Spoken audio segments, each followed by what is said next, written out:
Year-old appeared in state court late this afternoon.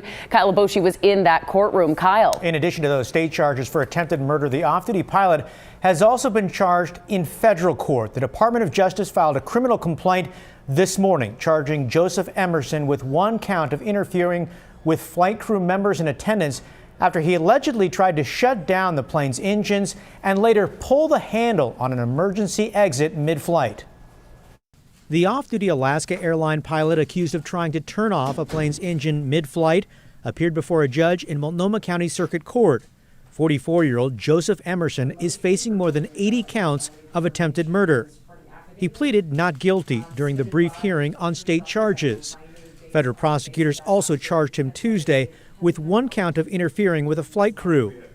Federal court documents provide new details about Sunday's incident on board Alaska Airlines Flight 2059, operated by Horizon Airlines.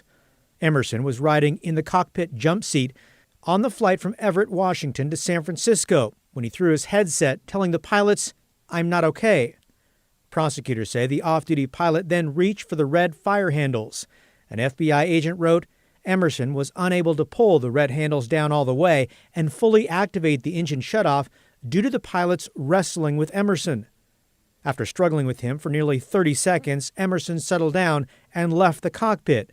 Passengers saw Emerson walk to the back of the plane. I made eye contact with him. It was like one of those like soul chilling, like dead in the eyes, like just calm and just kind of like he was taking in everyone around him. According to the FBI, Emerson told a flight attendant, "You need to cuff me right now, or it's going to be bad."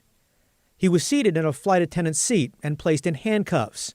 But during the plane's descent, the FBI said he turned towards an emergency exit door and tried to grab the handle. A flight attendant stopped him. The plane landed safely at PDX. While in custody, Emerson told police he was having a nervous breakdown, hadn't slept, was depressed after losing a close friend, and he talked about using psychedelic mushrooms 48 hours before the incident in the cockpit. Jail officials say Emerson is on suicide watch after indicating he wanted to harm himself. He'll be held with no bail until his next hearing. Emerson's family was in the courtroom today, but quickly whisked away after the hearing and not available for comment.